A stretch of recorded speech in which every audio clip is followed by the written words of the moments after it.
ನಮಸ್ತೆ ಟಿವಿ 20 ಕನ್ನಡ ವಾಹಿನಿಗೆ ಸ್ವಾಗತ.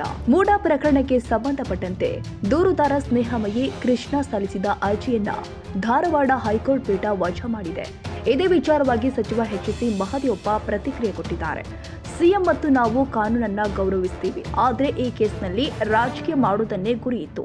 ಆದ್ರೆ ಈಗ ಹೈಕೋರ್ಟ್ ಎಲ್ಲ ಅಂಶವನ್ನ ಪರಾಮರ್ಶಿಸಿ ಅರ್ಜಿ ವಜಾ ಮಾಡಿದೆ. ಹಿಂದೆ ಮತ್ತು ಈಗಲೂ ನಾವು ಆದೇಶ ಗೌರವಿಸ್ತೀವಿ. ಸದ್ಯ ನಾವು ಲೋಕಾಯುಕ್ತಕ್ಕೆ ಗೌರವ ನೀಡಬೇಕು. ಅದೊಂದು ಸ್ವತಂತ್ರ ಸಂಸ್ಥೆ. ಇದನ್ನ ರಾಜಕೀಯ ಉದ್ದೇಶದಿಂದ ವಿರೋಧ ಮಾಡುತ್ತಲೇ ಬಂದಿದ್ದಾರೆ. ಇದಕ್ಕೂ ಸಿಎಂ ಸ್ಥಾನಕ್ಕೂ ಸಂಬಂಧವಿಲ್ಲ.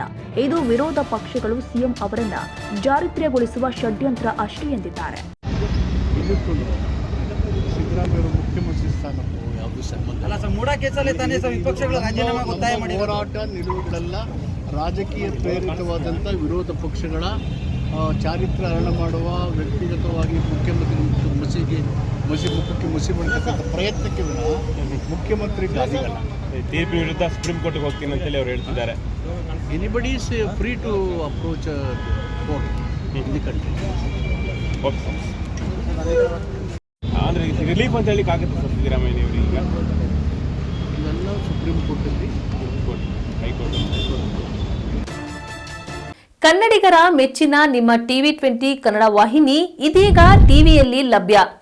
ಕರ್ನಾಟಕ ಮತ್ತು ದೇಶ ವಿದೇಶದ 360 ಡಿಗ್ರಿ ಸುದ್ದಿ ವಿವರವನ್ನ ಪಡೆಯುವುದಕ್ಕೆ ಟಿವಿ 20 ವಾಹಿನಿಯನ್ನು ಲೈಕ್ ಮಾಡಿ, ವಿಡಿಯೋಗಳನ್ನು ಶೇರ್ ಮಾಡಿ, ಕಮೆಂಟ್ ಮಾಡಿ, ಸಬ್ಸ್ಕ್ರೈಬ್ ಮಾಡಿ.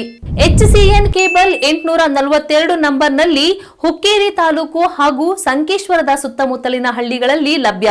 PCN ಕೇಬಲ್ 129 ನಂಬರ್ನಲ್ಲಿ ಹಾರುಗೆರೆ ಸುತ್ತಮುತ್ತಲಿನ ಹಳ್ಳಿಗಳಲ್ಲಿ ಲಭ್ಯ. ರಾಯಬಾಗ್ ಡಿಜಿಟಲ್ ಚಾನೆಲ್ ಕೇಬಲ್ 80ನೇ ನಂಬರ್ನಲ್ಲಿ ರಾಯಬಾಗ ತಾಲೂಕಿನ ಸುತ್ತಮುತ್ತಲಿನ ಹಳ್ಳಿಗಳಲ್ಲಿ ಲಭ್ಯ. UDCN ಕೇಬಲ್ ನೆಟ್ವರ್ಕ್ ಉಗಾರ ಸುತ್ತಮುತ್ತಲಿನ ಹಳ್ಳಿಗಳಲ್ಲಿ ನಿಮ್ಮ ಟಿವಿ 20 ಕನ್ನಡ ವಾಹಿನಿಯೂ ಲಭ್ಯ.